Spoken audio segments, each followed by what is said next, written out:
भूर्भुवः स्वः तत्सवितुर्वरेण्यं भर्गो देवस्य धीमहि धियो यो नः प्रचोदयात्।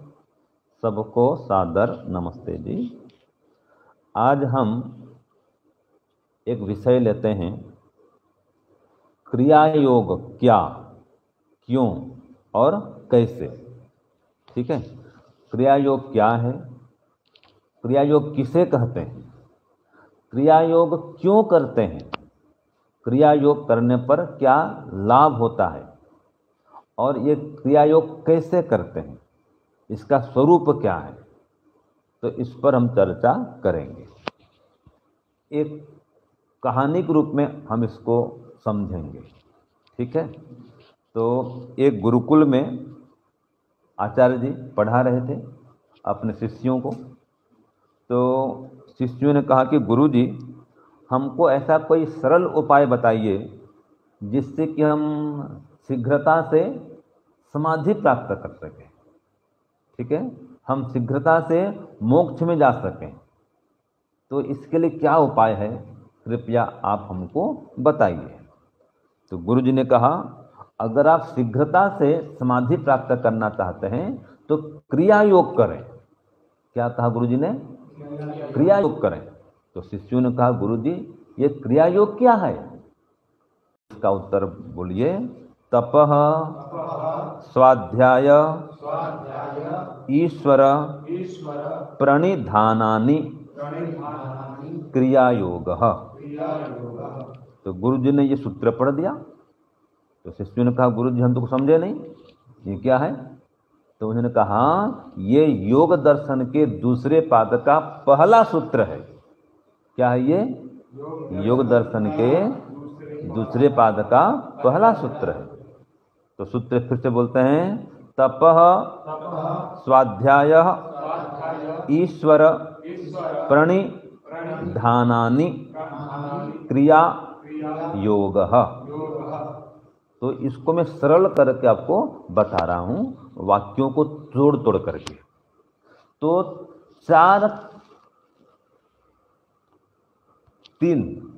तीन कामों को यहां पर क्रिया योग कहा गया है।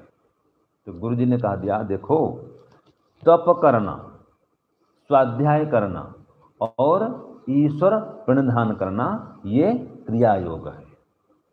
हाँ जी, क्या है ये क्रिया योग? तप करना, स्वाध्याय करना और ईश्वर प्रणिधान करना, ये क्रिया योग है। तो फिर शिष्यों ने पूछा कि गुरु जी ये तप कैसे करें? अब हमारा तो इतना सामर्थ्य नहीं है अभी कि हम जंगल में जाएं, गुफा में बैठें और ये भूखे प्यासे नंगे पैर रह करके हम तप कर सकें। इतना सामर्थ्य तो अपने पास है ही नहीं। हम तो गांव में, नगर में रहने वाले हैं और जंगल में नहीं रह सकते। और हमने सुना है तो तप तो जंगल में करते हैं ऋषि महर्षि लोग।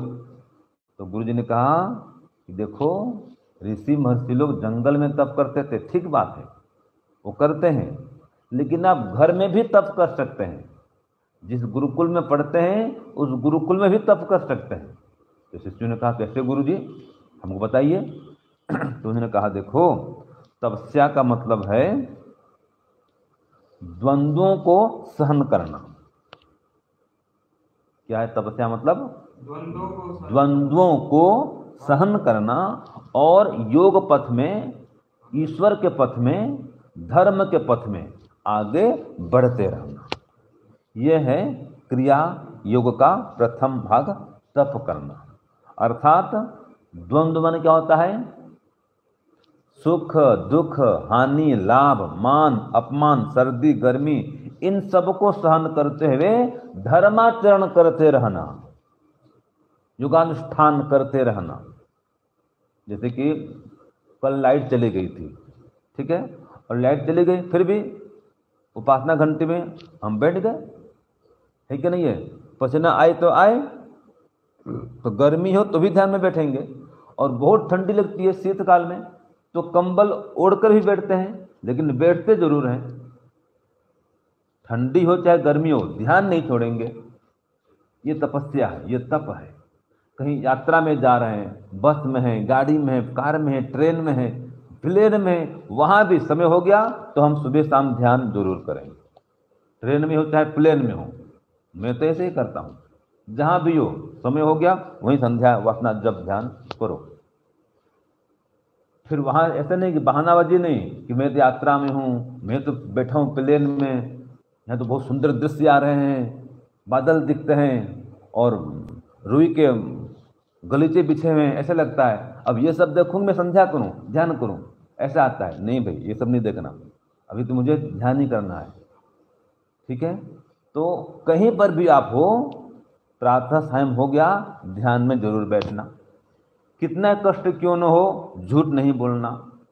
ठीक है, कितना ही तकलीफ हो जाए, चोरी नहीं करना। तो ये यम नियम का पालन करना हर स्थिति में, ये तप है। ठीक है, तो धर्म के आचरण को नहीं छोड़ना, ये तप है। दूसरा, स्वाध्याय करना। स्वाध्याय मतलब क्या होता है? गुरु जी ने कहा स्वाध्याय माने होता है आर्ष ग्रंथों को पढ़ना, जो कि मोक्ष दिलाने वाले हैं। ठीक है, तो शिष्यों ने कहा गुरु जी आर्ष ग्रंथ क्या होता है?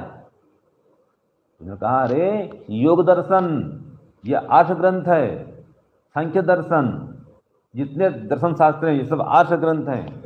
दर्शन, उपनिषद, ठीक है, ये सतपथ, ब्राह्मण आदि, निरुक्त, निगंडु, ये सभी क्या है? आर्ष ग्रंथ हैं।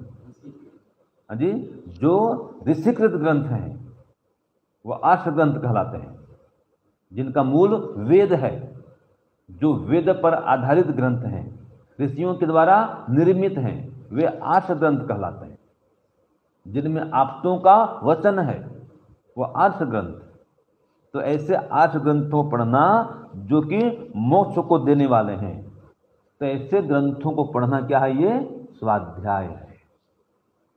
ये स्वाध्याय के एक अर्थ वहां जी, स्वाध्याय माने मोक्ष प्रदायक ग्रंथों को पढ़ना, एक अर्थ हुआ स्वाध्याय का ये। दूसरा स्वाध्याय का अर्थ है ओम और गायत्री मंत्र का जप करना, ये भी स्वाध्याय कहलाता है। और तीसरा फिर स्वाध्याय का अर्थ एक और होता है स्वयं का अध्ययन करना, अपने आप को पढ़ना, अपने कर्मों को देखना, अपने कर्मों को पढ़ना, अपने मन विचारों को पढ़ना, अर्थात आत्म निरीक्षण करना।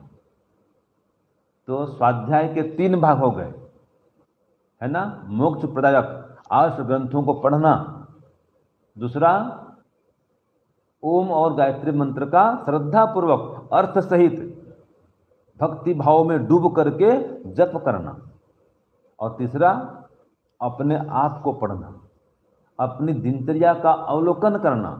मैं समय का कितना सदुपयोग कर रहा हूँ, कितना दुरुपयोग करता हूँ, दिन भर में कितना जप ध्यान मौन करता हूँ, ये अपने को देखना, अपने आप को पढ़ना। मन में कैसे कैसे विचार लाता हूँ, कितना झूठ बोलता हूँ, कितना कठोर बोलता हूँ, हिंसा करता हूँ, ये सब देखना, अपने आप को, अपने कर्मों को देखना, अपने मन विचार को देखना। ये क्या है? स्वाध्याय। और तीसरा क्या बच गया? ईश्वर प्रणिधान। तो ईश्वर प्रणिधान का मतलब होता है ईश्वर की विशेष भक्ति करना। ये बता दिया गुरु जी ने कि हे शिष्यों, ईश्वर प्रणिधान क्या है?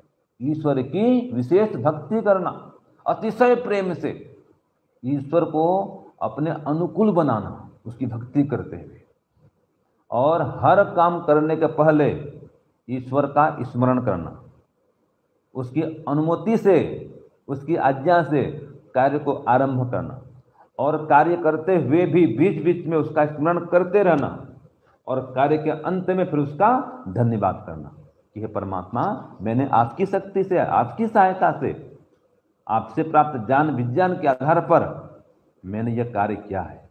इस कर्म को और इस कर्म के फल को भी मैं आपको समर्पित करता हूं। और सभी काम को कैसे करना? कि मुझे ईश्वर देख रहे हैं, सुन रहे हैं, जान रहे हैं, इस प्रकार से काम करना। तो ऐसी स्थिति बनाकर रखना, ये क्या है? ईश्वर प्रणिधान है। ईश्वर प्रति परम प्रेम रखना, भक्ति विशेष करना उसकी, उठते बैठते खाते पीते चलते फिरते हर काम करते ईश्वर का स्मरण करते रहना, ये क्या है? ईश्वर प्रणिधान है। तो इन तीनों कार्यों को क्या कहते हैं जी? क्रिया योग कहते हैं। तो ये क्रिया योग क्यों करते हैं? ये तप क्यों करते हैं? स्वाध्याय क्यों करते हैं? ईश्वर प्रणिधान क्यों करते हैं? तो शिष्यों ने कहा, गुरु जी ये तो हम समझ गए, तप स्वाध्याय ईश्वर प्रणिधान क्या है, ठीक है, नहीं, ईश्वर प्रधान क्रिया योग है, ये तो हम समझ लिए, लेकिन इसको करने पर हमको क्या लाभ मिलेगा? इतना तप करेंगे, स्वाध्याय करेंगे, ईश्वर प्रधान करेंगे, तो हमको मिलेगा क्या? हमें क्या लाभ होगा? शिष्यों ने फिर प्रश्न किया। तो क्या उत्तर दिया गुरु जी ने? देखो, अगर आप इस प्रकार से क्रिया योग करेंगे तो आपको समाधि की प्राप्ति होगी और आपके सभी क्लेश मिट जाएंगे। ठीक है, क्या उत्तर दिया गुरु जी ने? समाधि की प्राप्ति होगी और आपके सभी क्लेश मिट जाएंगे। तो फिर शिष्यों ने कहा, गुरु जी ये क्लेश क्या होता है? तो गुरु ने कहा, अरे क्लेश 5 होते हैं। ठीक है, कौन कौन से? अविद्या, अस्मिता, राग, द्वेष, अभिनिवेश, ये 5 क्लेश होते हैं। क्लेश का मतलब जो व्यक्ति को कष्ट पहुंचाते हैं, पीड़ित करते हैं, दुखी करते हैं, ठीक है, ये क्लेश कहलाते हैं। तो इन 5 क्लेशों का नाश होता है अथवा ये क्लेश तनु हो जाते हैं और फिर समाधि की प्राप्ति होती है। तो शिष्य ने कहा, गुरु जी क्या कोई इसका भी सूत्र है क्या? तो हाँ, क्यों नहीं है, जरूर है। तो योग दर्शन के दूसरे पाद का दूसरा ही सूत्र है। सूत्र क्या है बोलिए? समाधि भावनार्थः क्लेश तनु करणार्थश्च। हाँ, क्लेश तनु करणार्थश्च। हाँ, तो समाधि भावनार्थ और क्लेश तनु करणार्थश्च, ये सूत्र है दूसरा। स्पष्ट हो गया?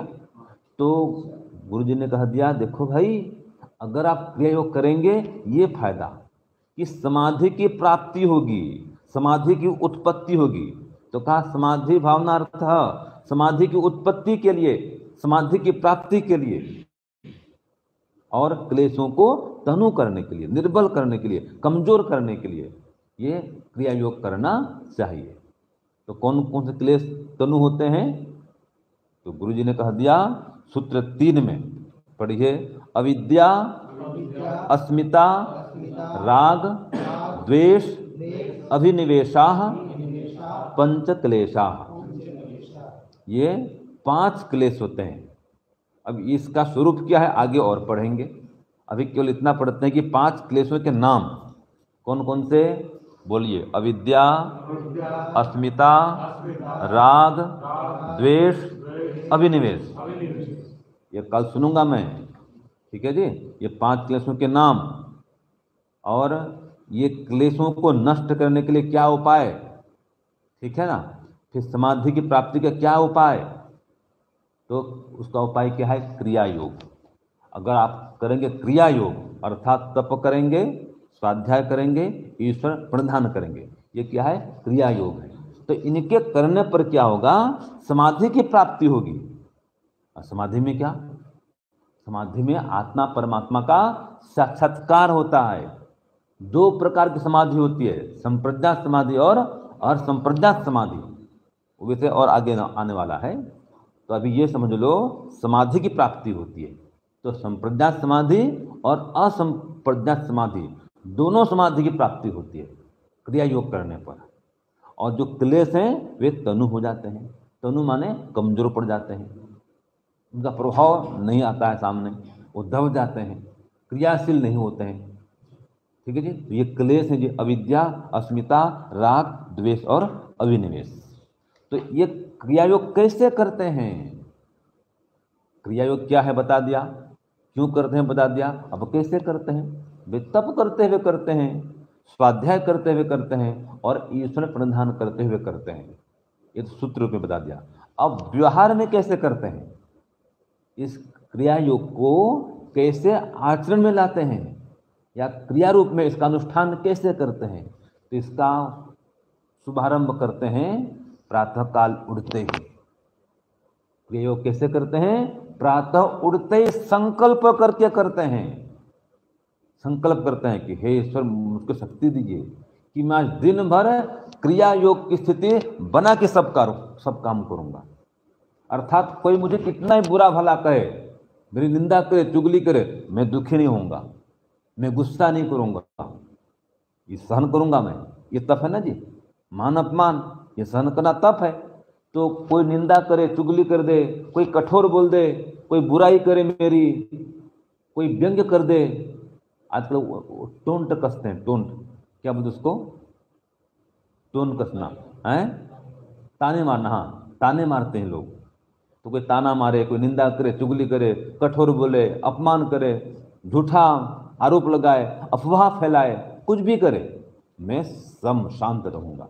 ये तप है, ये संकल्प करें। ये योग ऐसे करते हैं, ठीक है। और हर स्थिति में हे प्रभु मैं आपको छोड़ूंगा नहीं, रोज सुबह शाम 1-1 घंटा ध्यान करूंगा, ये संकल्प करें। ये क्या है? क्रिया योग का प्रथम भाग, तप है ये। फिर स्वाध्याय करना कि मैं संकल्प करता हूं रोज 1 पेज में वेद का एक मंत्र पढ़ूंगा। संकल्प करें, रोज स्वाध्याय करूंगा, वेद का मंत्र पढ़ूंगा, कोई सूत्र रोज याद करूंगा, मंत्र याद करूंगा, सूत्र याद करूंगा, ये संकल्प करें। ऐसे होता है क्रिया योग। और हर काम करते हुए मैं आपका नाम लेते रहूंगा, आपका स्मरण करते हुए सब काम करूंगा। तो तीनों काम हो गया, ईश्वर प्रणिधान और स्वाध्याय और तप।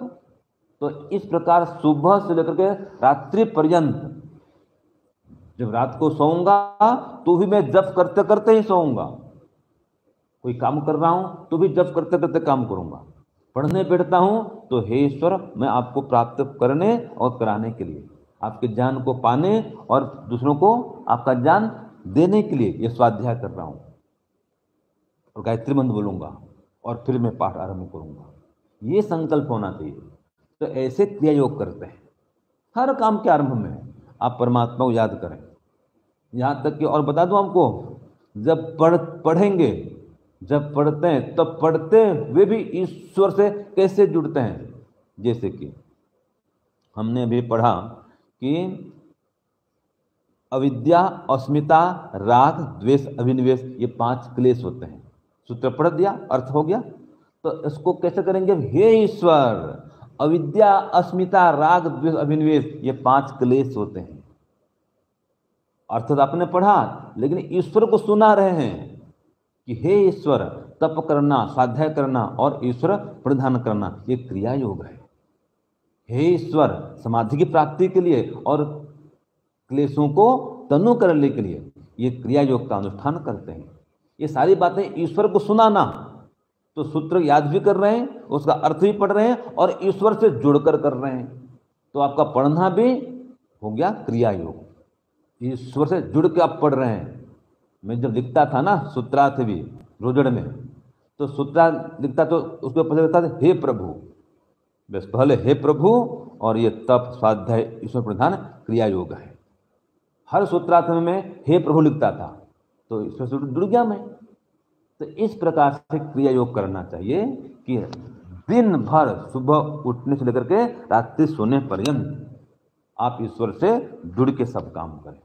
इससे बातचीत भी कर रहे हैं तो उसके अंदर परमात्मा को देखने का प्रयत्न करें कि हे ईश्वर, मैं इससे बात तो कर रहा हूं, आप इसके अंदर भी हैं और मेरे अंदर भी हैं। मैं जो बातचीत कर रहा हूं ये भी आपकी शक्ति से मैं बात कर पा रहा हूं, क्योंकि ईश्वर की शक्ति बिना हम बात भी नहीं कर सकते। तो हम जो भी काम करते हैं याद रखें ईश्वर की शक्ति से कर रहे हैं। ठीक है, 5 बात और याद रखिए। अगर क्रिया योग को सफल करना है तो 5 बात। हम जहां भी रहते हैं ईश्वर के अंदर रहते हैं। बोलिए, हम जहां भी रहते हैं ईश्वर के अंदर रहते हैं। तो उसकी अनुभूति पूर्वक सब काम करना, ये ईश्वर प्रधान है, ये प्रथम। दूसरा, हम जो कुछ भी करते हैं ईश्वर की शक्ति से करते हैं, उससे प्राप्त ये शरीर, मन, इंद्रियों से सब काम करते हैं।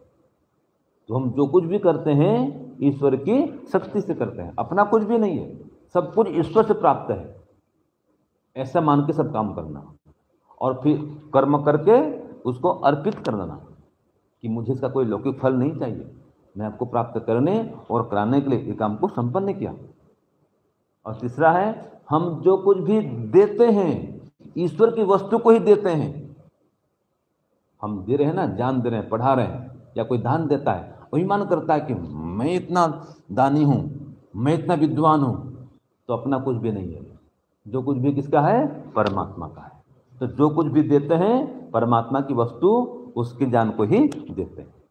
और जो कुछ भी लेते हैं वो ही परमात्मा की ही वस्तु को लेते हैं, ठीक है। और जिसके साथ भी लेन देन करते हैं वो ईश्वर का ही पुत्र होता है। इन 5 बातों को याद रखकर काम करेंगे, आपका ईश्वर प्रधान बना रहेगा, अभिमान भी नहीं आएगा और कभी हताश निराश भी नहीं होंगे, तो संकुचित भावना भी नहीं आएगी। भाई कोई हमको दे रहा है तो ठीक है, किसका माल दे रहा है? हमारे पिताजी का माल दे रहा है, वो ईश्वर हमारे पिताजी हैं, उसका माल दे रहा है। हम ले रहे हैं तो अब ईश्वर के माल को ले रहे हैं, ये भाव से लेंगे हम, और लेकर के हम भी फिर बांटेंगे उसको, क्यों? सामान तो ईश्वर का है, ज्ञान ईश्वर का है।